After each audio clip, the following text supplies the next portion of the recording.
All right, let's head over to the Zoom studio here where we're all a little bit combobulated here. Hotels and cars and all kinds of different areas. Savannah, Georgia's involved here. I'm in minus 25-degree weather. Troy Coons, Northwest Land Owners Association. What's your temperature? Yeah, I think it showed 21 below. 21 below. Okay. How about you, Derek Broughton? You're down in Savannah, Georgia. I am, and I'm very happy about it. I think it's in the mid 60s down here. Well, you're on vacation or on a workcation or something along those lines. Are you down there for work or pleasure? I'm down here for a conference, so I think workcation was probably the right description. Well, anytime you do work and it's above 0 degrees, it's a workcation from the upper Midwest here because it's a cold one. It's going to be. I do remember 2016 when we had something like 65 consecutive days below zero, sixth Hmm. coldest on record. But we're not here to talk about that today. We're here to talk about some landowner issues as well as an event coming up. And Troy Coons, the chairman of the Northwest Landowners Association, wins the event. February 2nd and February 3rd in Bismarck, North Dakota at BSC in the Bavendick room. We start registration on 8 a.m. Expect the event to run till around 5:30, 6 o'clock. We usually end the days with a panel, so it depends upon how long the questions go. Now, is this a um, landowners association, but it's Northwest? So, talk to me about the group a little bit. Who can come? Is it membership only? Are you looking for new members? Just kind of, what's this all about? So we do one of these every off legislative session year. And so the last one was on the Constitution. This was on emerging industries.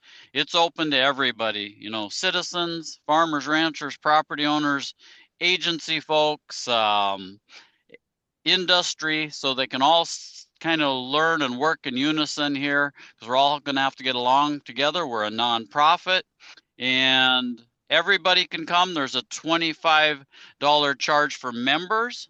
There's a $150 fee for non-members.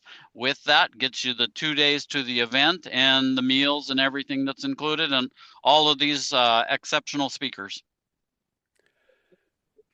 What's the theme of the event? Emerging industries.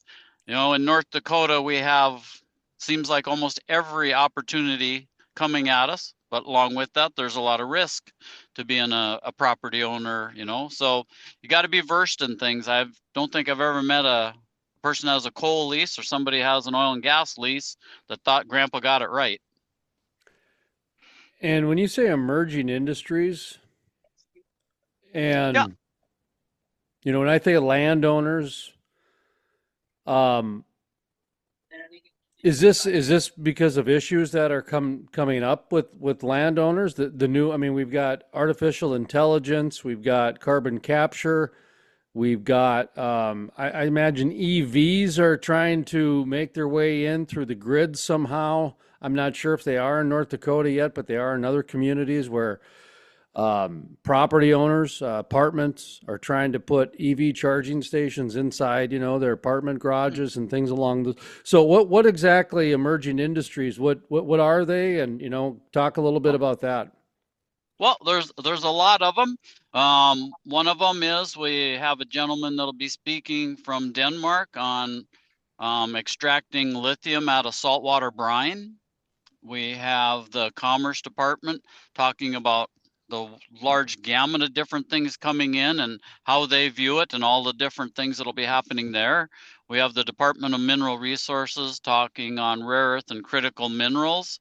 We have the EERC out of Grand Forks, North Dakota, coming in to talk about their studies on rare earth and critical minerals. We have enhanced oil recovery is something in the state. We have CO2 issues in the state or opportunities. I don't mean to say they're issues, they're all opportunities as well. We have AI centers, data centers, crypto mining, need more power generation. nuclear generation and nuclear waste. We have pig iron coming. We have a lot of transmission lines that'll have to happen. There may be a lot of eminent domain being used, and it's a massive list of things. So we need to get people together, give them the base principles to start working from, give them contacts. Most of our conferences we put together, one of the big values is having relationships with a lot of people and giving people access to these people. And so you can come together and solve problems. You know, our last one built a lot of relationships in South Dakota and Iowa and Colorado and Louisiana and Missouri. And the one before that was Texas and Wyoming. And so you get people coming from different areas that have issues as well. You get to meet people. Somebody knows something about this. Somebody knows that. You get people up there you can ask questions of, or panels, you know, like Derek Broughton, our association attorney, will be giving a talk about a lawsuit we have, and then just answering general questions, because he's a wealth of knowledge, as good as they get. I did want to fold Derek into the conversation because, you know, Troy, you mentioned opportunities. You corrected yourself from issues to opportunities, almost like you were trying to put your political hat on there for a second, No. or maybe your legal No. hat on there. I'm not sure, because Derek's on the line. But usually when there's an attorney around, there's some issues. There's some disagreements, some issues, that sort of thing. And there have been some public documentation of this, so this isn't anything new. But there are opportunities as well. So I mean, it's you know, eye in the beholder type of a thing. But this is a lot to come at landowners. And where I wanted to go with the question is that, you know, Derek, I look at the state as, you know, needing to educate and make the landowners aware of a lot of the stuff that's coming.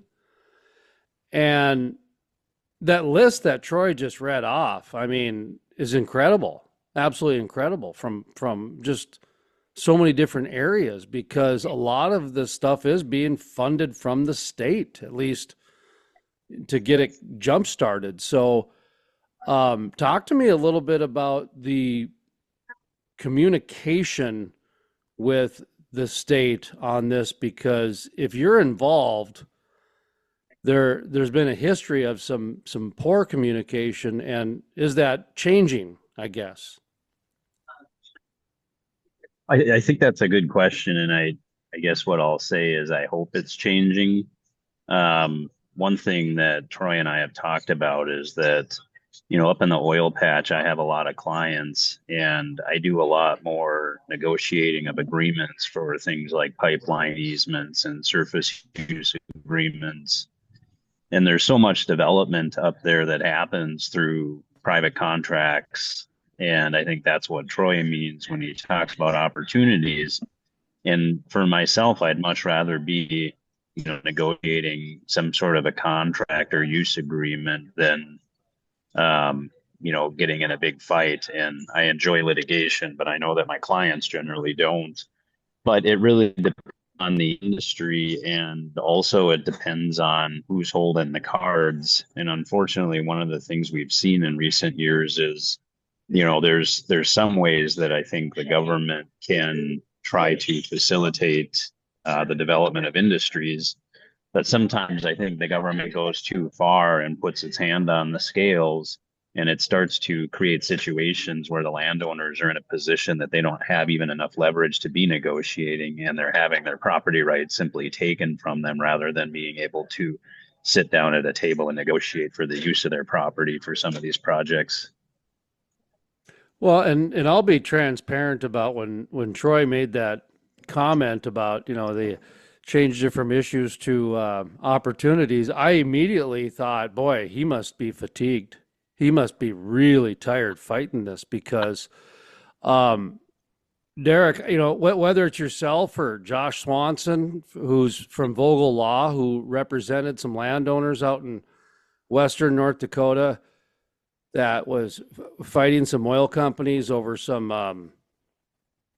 I think it was under Lake Sakakawea. There was some mineral rights under Lake Yep. Sakakawea, and North Dakota would not give it up. Army Corps of Engineer came in and slapped their hands, and the Supreme Court came in and slapped their hand, and North Dakota would not give those mineral rights up, and they just took them. They just took them.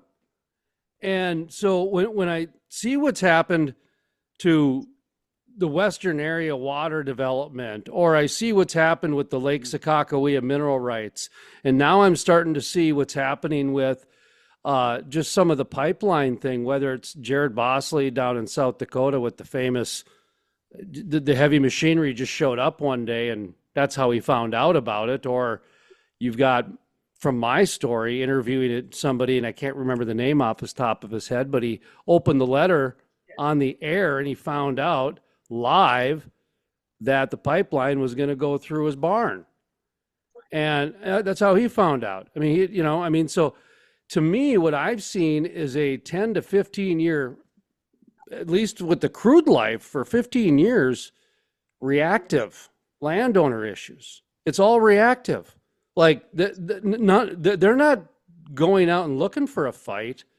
They're just constantly defending themselves against, from what I can see, is the state and sometimes oil companies. And so when I look at this, Derek, that's I think what the biggest issue is here from my perspective. It's not even about who's even right or wrong in this, it seems like, because it's just constantly reactive. And anyways, Troy, that's where I was thinking about with the landowner fatigue. But Derek, talk to me a little bit about, are the landowners searching for this? Is it more of a reactive thing? Is my observation in the ballpark?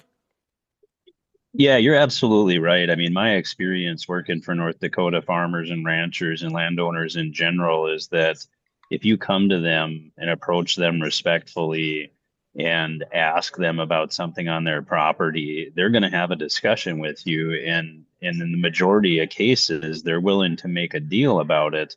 But they're getting a lot of things, the government, as I said, rather than just trying to remove barriers to development, is actually putting its hand on the scales and trying to take away property rights from landowners.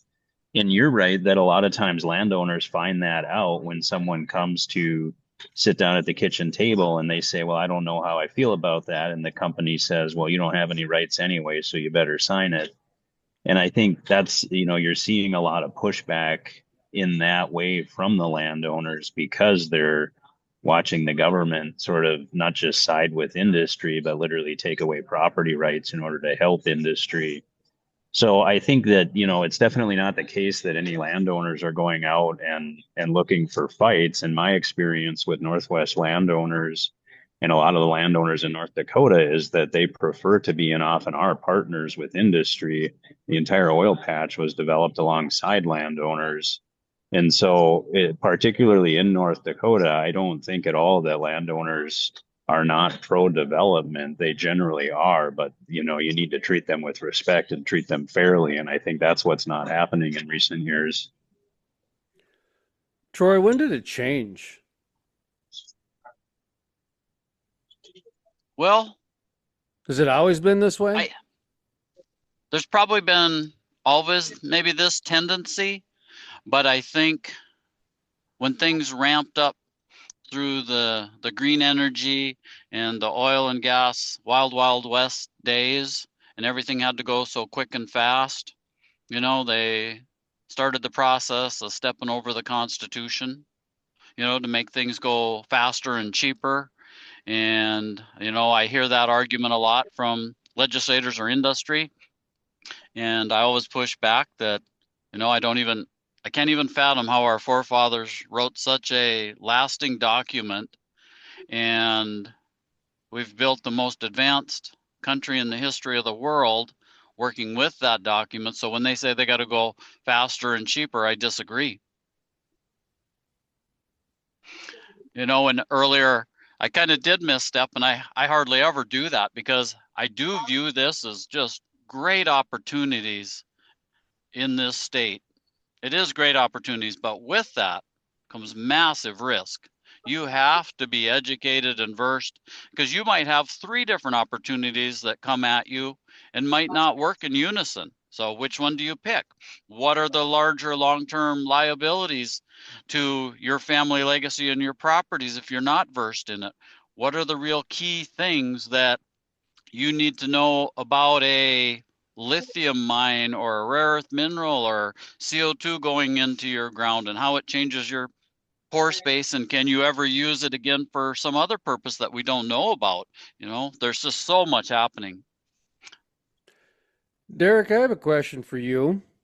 I'm not sure if you're up to date on some of the new rules that are being filtered through the Department of Energy or not, but there's one that would make ethanol a permanent part of gasoline.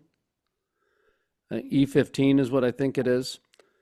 And when that happens, that a cascade of, I believe, legal things change. And one of them is that CO2 then becomes a utility once that happens. And therefore, once CO2 becomes a utility, then states can then exercise eminent domain, which they can't right now for carbon capture because it's all privatized, even though it's publicly funded through the 45Q, which is that's a different issue for a different day. But this is a legal thing, and this is where I've got some real confusion, because if there's such a geological jackpot out in North Dakota, and the oil and gas industry is the best thing ever and this type of thing, well, last week Harold Ham said he was going to pull out, and nobody even reported it in the state for 4 days. 4 days. Your state media doesn't report anything for 4 days with your number one drillers leaving. So that is the biggest red flag I've ever seen in an entire state of media. So I have to ask attorneys and things along those lines to get some free advice here on this interview, because I saw that where the API is recommending that E15 become ethanol, which is permanent, which will make, and by the way, the whole ethanol thing is like expires next year or the next year and a half. So this is also kind of we got to take this piece of bubble gum out and put it in the dam over here and that type of a thing. And it's very odd. But anyway, from a legal standpoint, if the ethanol becomes part of the gasoline as just permanent going forward, does that cascade start, Derek? Yeah, I mean, it's hard to say because different states have different standards and thresholds for eminent domain, meaning do you need to be a public utility? What is the standard for whether or not something has a public benefit or is a public use? But that is definitely going to make those arguments much easier, much more effective from the industry side to say, this is beneficial. It's required to be in oil. Therefore, we need to keep the ethanol plants going. Therefore, we need to find a way to offload the CO2. You also have this tying together of the ethanol industry with the oil and gas industry, and there's other ways that works because the purest CO2 stream comes from fermentation ethanol plants, and that is the exact same CO2 stream that the oil industry is looking at for the secondary recovery and the EOR operations in a lot of the shale plays. And what the Department of Mineral Resources in North Dakota has said is that something like we need 100 million tons of that pure CO2 a year to do the secondary recovery in the Bakken. And so I certainly understand why the API is taking this position and tying these industries together, because in some ways the industries themselves have already started to do that. But the more you see ethanol getting sort of baked into the regulatory framework, it certainly is going to start leaning in that direction and make arguments about public utilities and public benefits a lot easier to make for the developers. Right. Now, I'm not sure if you know the answer to this question. And Troy, I'm not sure if you know the answer to this question, because I imagine you have some mineral rights or some water rights, or you understand those types of rights here. When it comes to the carbon rights, the carbon molecule, the waste, but it's not waste anymore because as soon as the 45Q came, it was monetized. The buyer is the federal government, so there's a market for it. I don't understand how the ethanol plants lost that molecule. How did, like, the tall grass in Nebraska, like, did the investors get to vote on that? The summit coming in and getting all these different ethanol plants to just, okay, there's an ethanol plant right outside of Fergus Falls. I think Otter Tail Power used to own it. I don't know who owns it now. I think somebody out of Omaha might own it. But did those investors get to vote on this? Or did the government just come in and seize those molecules? Because I mean, just the Summit pipeline is, you're talking $2 billion a year in subsidies. They're extremely valuable, and I don't understand how, number one, how there's not a on-site study done whether they can sequester it underground or not, like the Blue Flint or the Red Trail ethanol plant out in, where's that? Gladstone? Not Gladstone. Out by Dickinson. Richardson. Thank you.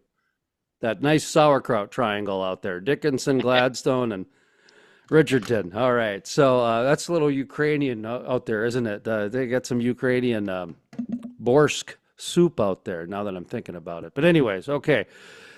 But they sequester it right there on site. And so when I'm thinking about all these other ones, and maybe it's just a formality that they have to go through, but I don't understand how an oil and gas company has to go and hire 15 different archaeologists to go and survey some property to see if there's an Indian head out there, a arrowhead out there, and an ethanol plant loses their carbon 45Q rights, and they don't even have to do a study to see if they can sequester it right on site. I mean, talk about a savings of millions of dollars to the taxpayers if they can sequester it on site versus piping it through. This is such a backwards deal of anything I've ever known in business in my life. And I was pre-law in college, so I did work for an attorney for a while, did some depositions, and I do understand a little bit about how the spirit of the law works. Derek, help me out on those two things with the carbon rights and also with the on-site sequestering. Well, I can't be too helpful with that because I'm not as familiar with the policy that underlies the 45Q credits, but I think it's partly, Troy was talking about the Green New Deal.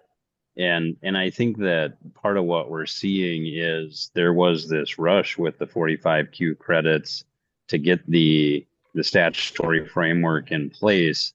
And there's not what we'll call a robust system in place for monitoring that or monitoring the success of projects. And what I've heard from various engineers around the country is that it's sort of a free-for-all, is if you can get a project started and get it off the ground, you can recover a ton of money in 45Q credits. So I think that's what we're seeing.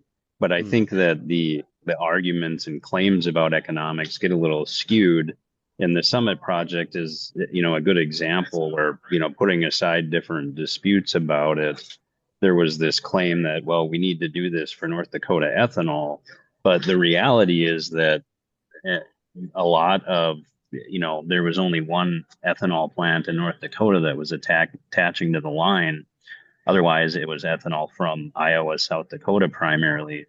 Well, offloading all the ethanol for those ethanol plants and not for North Dakota isn't actually good for North Dakota ethanol. It puts us at a competitive disadvantage. And so my point with that is simply that I think that it's part and parcel of what the landowners are seeing here, which is it's very much like the oil boom mentality that we saw here a couple of decades ago. And you're seeing it with all these new kinds of developments now. And it's more about how quickly can you get the project off the ground and how quick can we get development to happen.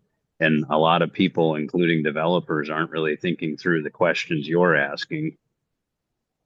Man, you got to stream season 3 of Fargo to see how this plays out. It's exactly the plot from season 3, how they just kept, the Russians came in and took over that parking lot king of Minnesota and just laundered shopping malls and everything, and they all made money. Didn't matter. The company went bankrupt, but they all made money, hand over fist, because, man, you get the speed going. It's amazing what you can accumulate over 2-3 years, and if you've got a protected LLC, you walk away just clean enough to not even think twice about it. Troy Coons, Northwest Landowners Association, some of the issues that he was mentioning, Jeff Magrum brought up, State Senator Jeff Magrum, that's the one that always comes to mind when he tried to slow down the CO2 pipeline. And I thought he had a legitimate conversation, which this is when I knew this was like in Ocean's 12, where they had the deal already done and they were just going through the motions. They already stole the egg. They just had to go through the motions type thing, or, that, I mean, because, boy, it was really bizarre. And he wanted to talk about the ownership of these molecules. He wanted to talk about, hang on here now, let's not be giving away the farm here. There's money to be made. Maybe North Dakota can make some money off this. Maybe these landowners can make some money off this. Troy, you're shaking your head. What was that all about? Because I really liked that as at least a way to forget the insurance issues. That's a whole other issue. But there was some legislation to try to slow this down. Derek's talking about the rush job. From the landowner standpoint, Magrum did represent, I believe it was your organization, on quite a few things, correct? Yeah, we work with Jeff. He's a very smart man, very thoughtful. So just like the rare earth and critical minerals in this past legislative session in 2025, that we felt should have been a study, because nobody had any answers to any of the questions that were asked, but yet our legislature didn't do a study. They went back and changed contract law. Say Grandpa had a contract from the 50s just for coal in this coal zone, and maybe it had a price, maybe it didn't. Well, now that contract includes rare earth minerals and critical minerals and a royalty of 2.5% in it. And maybe you would have had a 6% royalty before. So some things, they just put the pedal down, get it going a little too fast. That's where we're about. Let's do this thoughtfully. We don't have to be the first one out of the door all the time. Let's be thoughtful, and that's what our group does, just like this convention and the last one and the one before that and the one before that, is we're trying to help people slow down, be thoughtful. Let's have a proper development.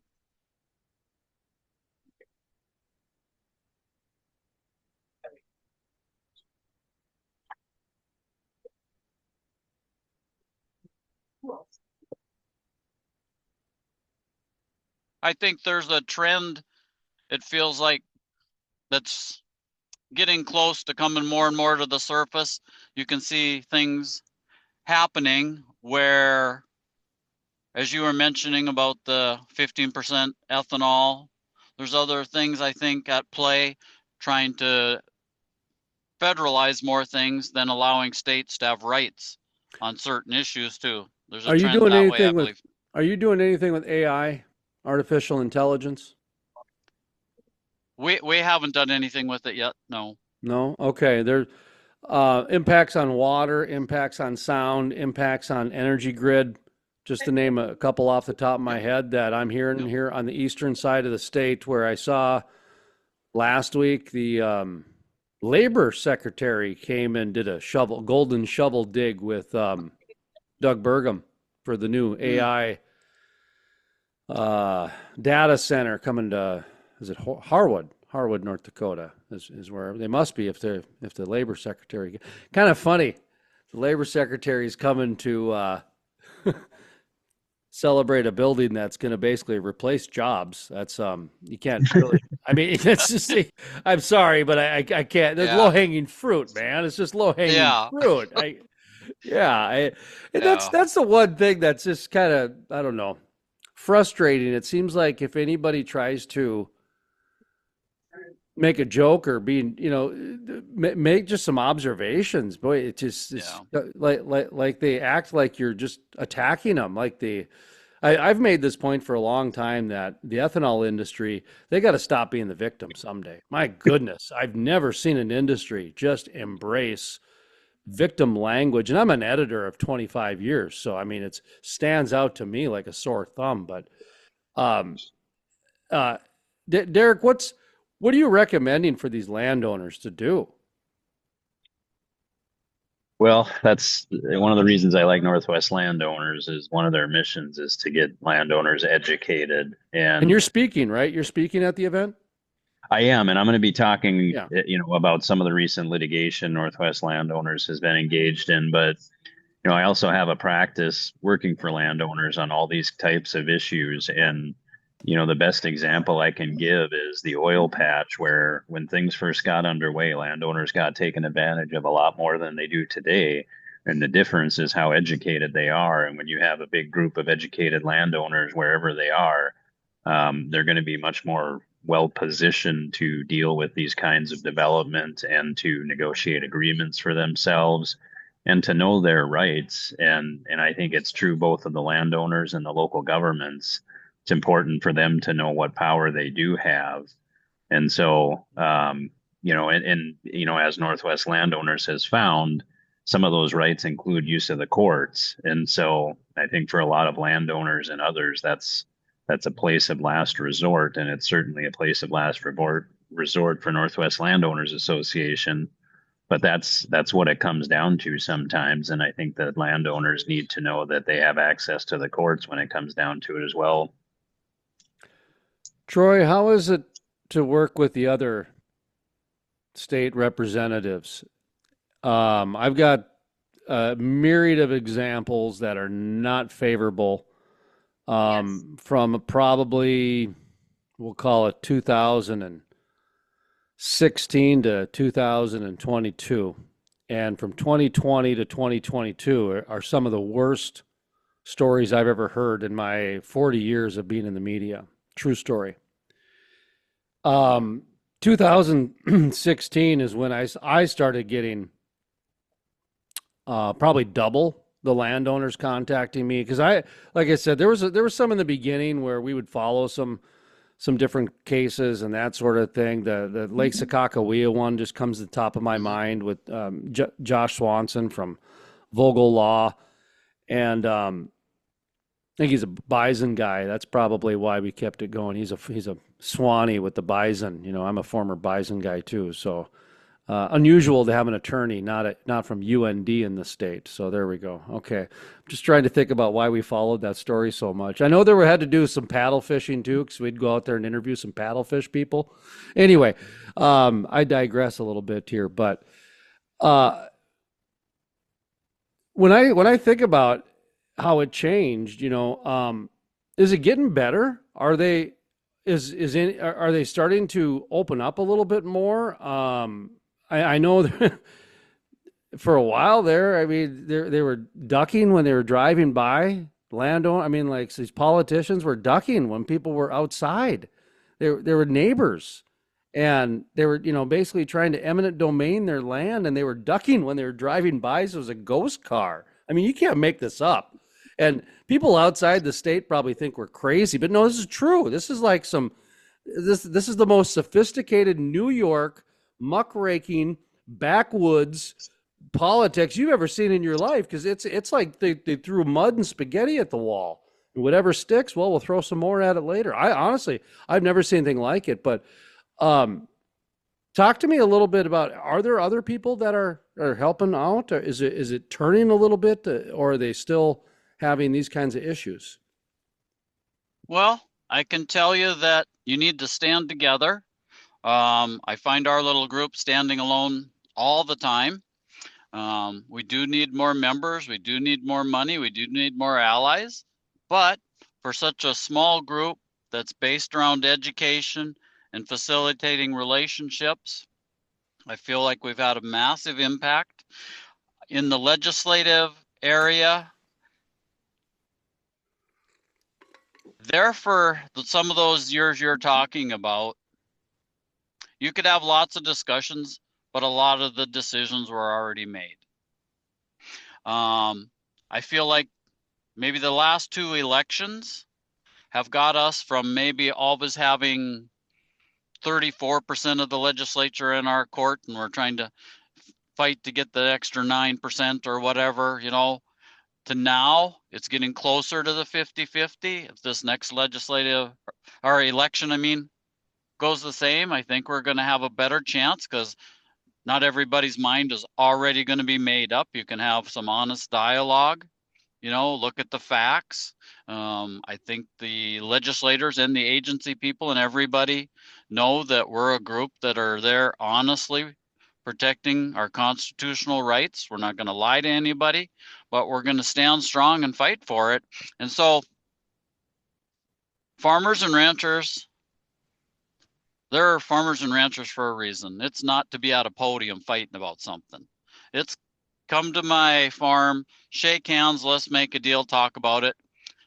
Just like this rare earth mineral bill that passed. Industry said right at the podium, they did not reach out to one property owner. They didn't even make one effort, but yet that law passed. So those fights were very close. You know, I thought we had it killed a few times. I think some large influencers from DC were involved, major industry folks. In the end, we only had to switch for like 4 more votes and we'd have been able to kill that. But ideally, it would have been great if it was a study. What is wrong with taking 2 years and become versed and educated instead of making mistakes right out of the gate like they did? That didn't help the industry. It gave it a black eye. Derek, how is it that this is happening? And what I mean by that is there's a lot of examples where, and I've been in these meetings, I've been invited to the meetings, I've been where you can tell they've already made their mind up. All they're doing is either extracting information that they can use or excuses to suppress you. And that is very frustrating because all they have to do is lie. And they're in a position of power, so it doesn't matter. And so when you're a landowner and you found out that all of a sudden now your land is open to whoever wants rare earth minerals, again, that's another reactive measure. And it's another very good example that there was a deal done in some back room. And it might have been at Chili's. So maybe it wasn't a back room. But my point is that it wasn't done at the kitchen table with the landowner. And there's so many of those examples in North Dakota since 2016 that it's absolutely remarkable to me. I don't understand legally how they can do that, Derek. I mean, that's my question, is that how is the state doing this? Well, I'll say 2 things. First, you asked, how can they do this? And there's certain circumstances and situations where they can't. And it's when they're violating the Constitution. And that's why Northwest Landowners has, become engaged in litigation, even though that's not generally what the organization is focused on. And that's what I think has changed, because there's always been special interests involved in government and lawmaking. But what we've seen happen recently is legislators who see the Constitution as something to get around rather than as something that protects the rights of everyone and that forms the basis for all government. And that's why, for example, the last conference Northwest Landowners did prior to this one was on the Constitution. And the intent was to sort of remind landowners that the Constitution is what protects your property rights, remind legislators that it's there for a reason and they need to follow it, and remind regulators that they also need to be following it. And everybody in government takes an oath that they're going to uphold the Constitution, but we're not really seeing that anymore. And I think that's one of the major shifts that I've seen that is extremely concerning. Troy, what's the alternative to that? Because the Constitution has seen better days in terms of the public relations. I started noticing this 4, 5, 6 years ago that um, anyone that had anything to do with religion was starting to get ostracized, and anybody who liked freedom or the word Constitution was starting to get ostracized.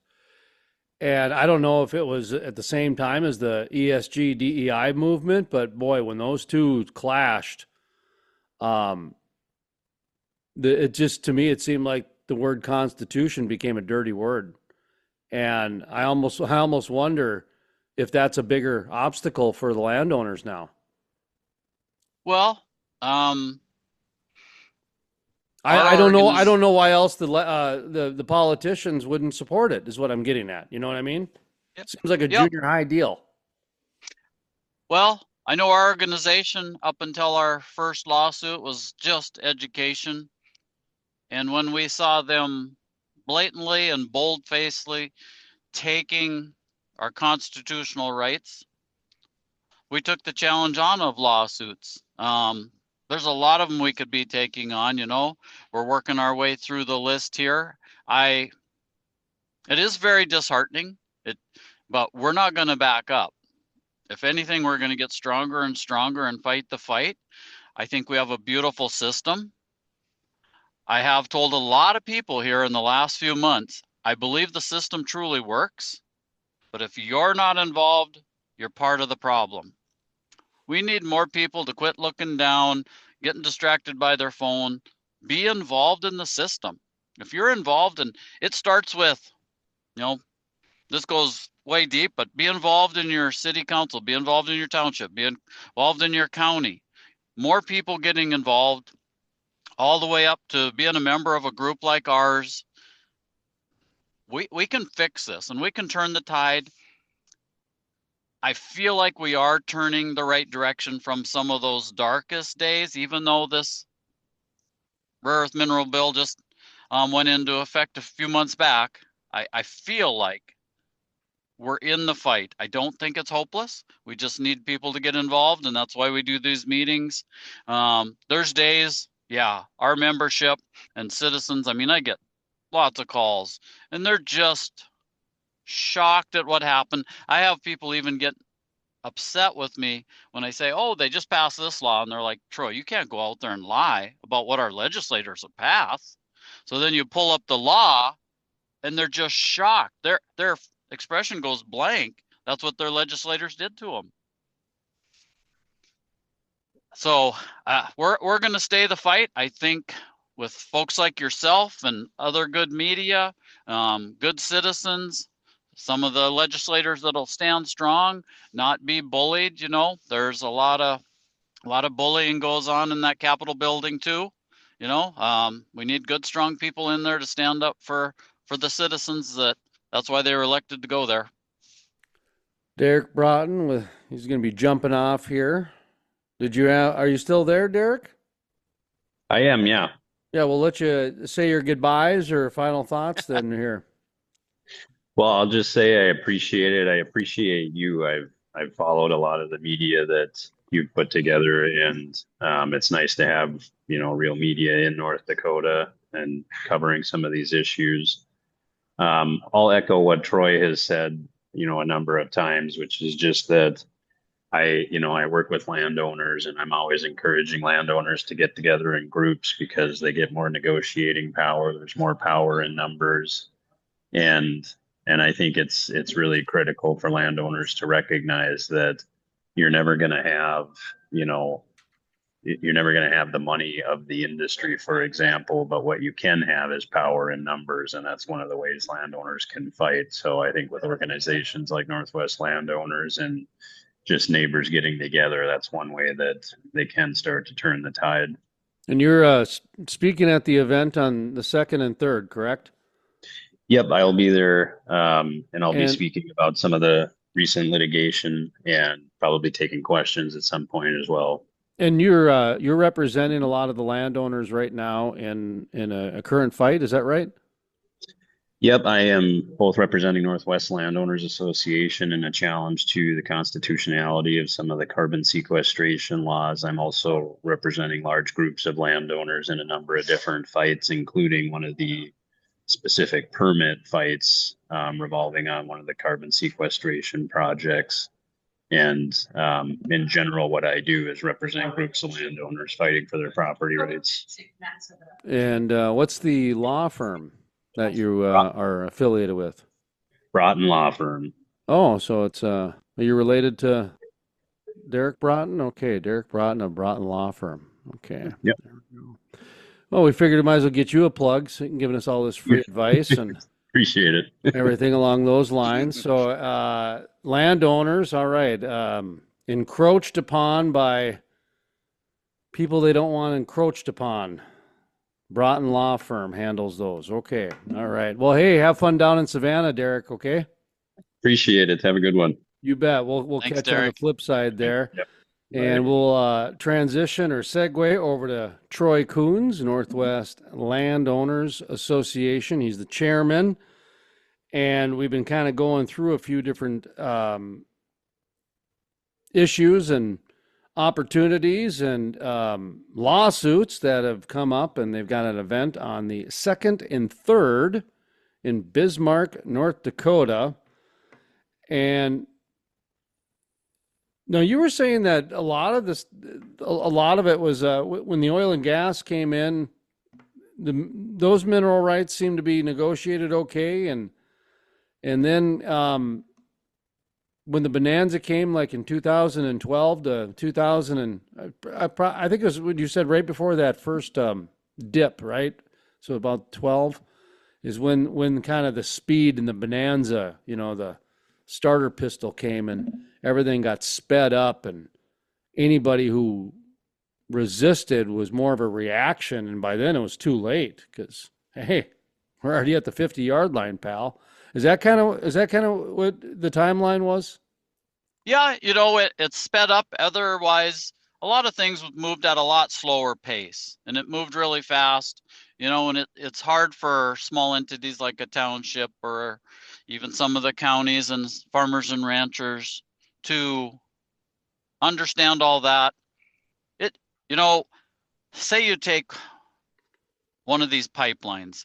They probably planned it for 3 years, or maybe they were looking at it for 5 years.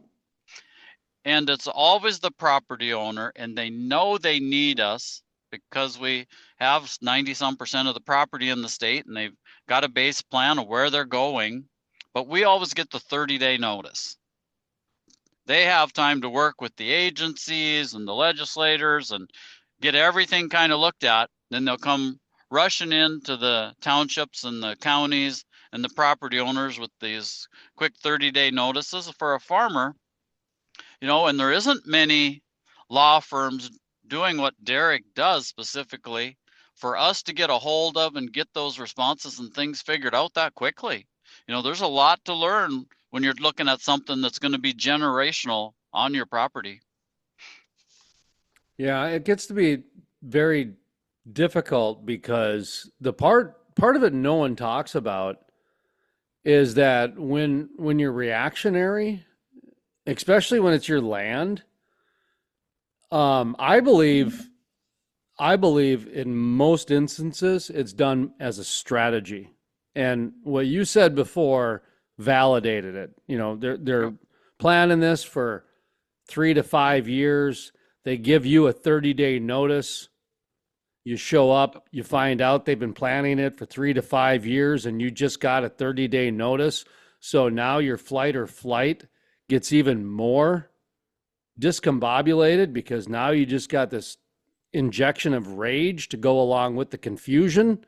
And now you're trying to figure out how to save your property. The reason I think it's done by design is because so often they want you to screw up because they want something to position and pivot on. So that's where the fatigue comes in. Tolerate until you can dismiss or tolerate until you can move on. And that's the part that really worries me the most because when I talk to landowners, that's generally what they say is that it's the fatigue that's getting them more than anything. And there isn't anybody who's even looking out for them in the state. I mean, Magrum, Yeah, I guess. But talk to me about that. we spend every day at the legislature. We're watching rule making and guidelines, all that. I do think it could be fixed if our agencies and legislators wanted to fix it. They do leave us on the ropes all the time. I think it is a strategy to come fast at people. I really feel that. It's a sad day. Like there's a power line that's going east in North Dakota now, kind of through the Jamestown area. But in the last couple of years, there was one going all the way from by Bismarck all the way to Wyoming, and nobody knows it exists. And it was comparable in size, similar. But that company spent 2 years of that prep time working with property around ranchers and owners that we were involved with, went to many of their meetings, worked with the law firm out of Cheyenne, Wyoming, the Fallon Law Firm, and they had the meetings. Nobody heard about it because they just took time and worked with the people and heard their concerns and dealt with their concerns on their property. From a landowner standpoint, what is it you want the state and the companies to know? I guess because it seems like they're afraid to deal with the landowners now, and I don't know why that is because, like I said, as far as I know, the oil and gas industry for the most part had a pretty decent relationship. I mean, yeah, you had your stories, people coming to shotguns and, because sometimes the surface owner is not the mineral owner and the landman doesn't know that. And so, sometimes you do have some of these misunderstandings, but you don't have a misunderstanding where someone shows up with a heavy machinery and starts digging on a guy's property. I mean, that's an incredible difference in misunderstandings, or somebody peeping in the window while the wife just got out of the shower.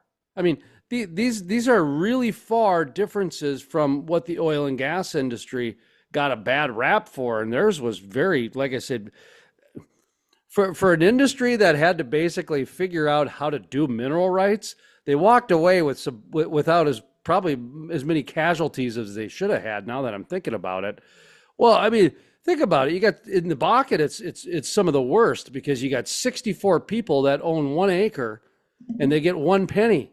I mean, you imagine the attorney trying to figure out those mineral rights, trying to get 64 people that don't care to agree just so they can get a penny at the end of the month. I mean, forget about it. But anyway, legally you got to do it. So yeah, but anyway, my point I'm getting at is it's the decision making and it's the speed of it that I just don't know what the landowners can do if they don't have anybody that's going to represent them. And the deals are being done without the landowners even having a seat at the table. And now they're just openly saying it that, we didn't ask one landowner. We know what's best. We know how to use their land. I mean, hey, look at this. We got to fund this school. I mean, the school now needs to buy some players with the NIL because we got to compete. And we've got to have, the city of Fargo needs to have $1 million media budget. And I mean, you know what I mean? It's like they keep growing and growing, and to the point to where now they just tell you what to do with your land. It's a little bit scary, and it's concerning that all these Republicans, none of them seem to care. And honestly, I could care less, Troy. I don't have land in this fight. You know what I mean? Like, I don't have a dog in this fight. I just am a little bit concerned as a landowner in Minnesota. But go ahead. Well, it's across the nation. There's fights all over the place. That's like our last conference. I think there was people come from 16 states to that one, and they were all looking for somebody that could help them. You know, there isn't much for groups like ours out there. So we've got relationships all across the country. You know, a couple things that really stick home for me is I say it a lot now. You need to be part of a group, you need to be educated, and you can't just worry about my backyard, because by the time it's in your backyard, you're too late. You have to be involved earlier. So the person with the Red River Water Project going to Fargo, getting paid $1,300 an acre instead of the 4,000, that person needs help. The person down by Jamestown with the data center or the power lines, they need to be helping the person that's out where saltwater disposal is. We need to come together, work in unison. Otherwise, you're just going to get run over day by day. I know one of the biggest things I see at the legislature is there's a big division in the parties, and not everybody in the same parties thinks the same. But the thought, and I don't know, I think some of it come from our lawsuits and our wins, is how close to constitutional do we have to get to make it where it's not cost effective for you guys to sue something out, you know, or the true belief that they think the Constitution is fluid and they can do these things and it'll be okay, or we can pass this law and it's for sure going to take you 3-4 years to get a decision. So we have 3-4 years, we can do business. So you've gotten people coming from 16 states to this event in the past? The last one, the constitutional one, yeah, we had North Dakota, South Dakota, Montana, Wyoming, Colorado, Okay. Nebraska, Iowa, Louisiana, Missouri, Texas. So yeah, they come from a lot of areas. I know there's other ones I missed there. I don't know if it'll be the same on this one. You know, we've been doing them for years and years, and sometimes it's just more local. Sometimes it gets bigger. Well, we've got quite a few listeners down in Texas and New Mexico, Oklahoma, Louisiana, and what was the other state? Pennsylvania are the. Oh yeah. Yeah, I was just we were updating our media kits, and I was looking at where a lot of the subscribers are coming from. Colorado and Wyoming too are in there. Obviously, a lot of oil and gas producing states. We have a lot of subscribers, and that was my thought, was that you'd probably get some of those people because, for one, they care about their rights, and their landowner rights and their mineral rights. And they might actually care about this rare earth mineral bill that you keep talking about. What is that, by the way? I'm not sure if you said what it is or how it impacts the landowners or not. I might have missed it in the beginning, but just give a very short kind of, what is it? How does it impact, and what's the issue? Well, this piece of legislation is dealing with the coal zones, and so people that have coal and have coal leases that were just coal leases, now the state inserted into their pre-existing contracts rare earth and critical minerals and a royalty that was never there. So, you know, that's something that should have been negotiated separately. You can't go back and change contract law like that, but that's in the coal zones because they're finding that rare earth minerals will be top and bottom of the coal zones, and they're more concentrated, you know, so that's what that one's about. Interesting.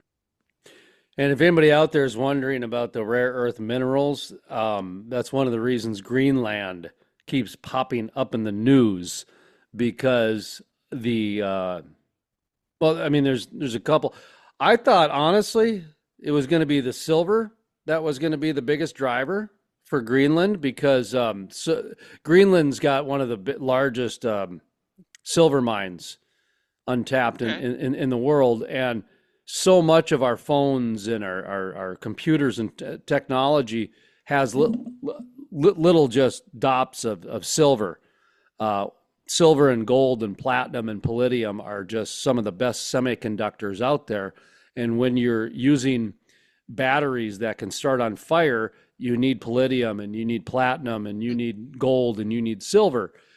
And I didn't realize all the other rare earth minerals that Greenland had. And because of the AI race and how far behind the United States is with the rare earth minerals to China and even Russia now, because Russia's found a bunch, that's what this is all about. And I'm learning more and more that it's to basically, it's instead of the nuclear race or, you know, whatever race we had, every decade we have one, right? There's always some kind of race every 20, 30 years, I guess, generational races, race to the moon, race to nuclear power.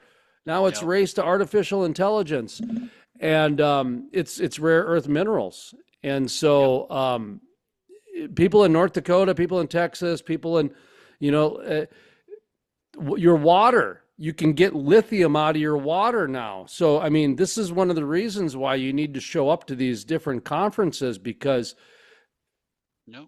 hey, man, the government might Venezuela you and just seize them. They did it to the ethanol plants. They took away their carbon rights and gave them to, I honestly, I still don't know how that happened, because if the 45Q just made that waste worth something, and then they just turned around and gave it to someone else, and the ethanol investors didn't even get to a vote. That's the same kind of thing, isn't it? It's the same kind of mineral rights, property rights, Troy. Yeah, it is. It's definitely a trying time. I feel like, you know, the Kilo case was the start of the downslope for property rights and property ownership. I feel like there's a trend back to helping property owners. You know, we've got a long ways to go, but I feel like we're heading the right way. Just need people to be involved. We'll wrap it up right there. Kilo versus New London is the court case he was referring to. And folks, that had to do with a strip mall. When it was all said and done, was they were able to go in and use eminent domain because they wanted to put in a strip mall for some blighted properties, and that won at the Supreme Court. And look at how far that horse has come out of the barn. Isn't that crazy? It's crazy. But February 2nd and 3rd, is there a website? Do you got contact info, anything like that you want to give out? Yep. You can go to Northwest Landowners Association or the Northwest Landowners Association Facebook, or my personal cell number is 701-721-4258. If you don't get me, shoot me a text or leave a message. I'm on the phone virtually from when I get up to when I go to bed. So I do answer my phone. It's just really busy, and especially putting on an event like this. And I really want to thank you for the time today. Oh, anytime. That's Landowners, Northwest Landowners Association. Derek Broughton was our earlier guest, Broughton Law, and we'll catch you later, folks.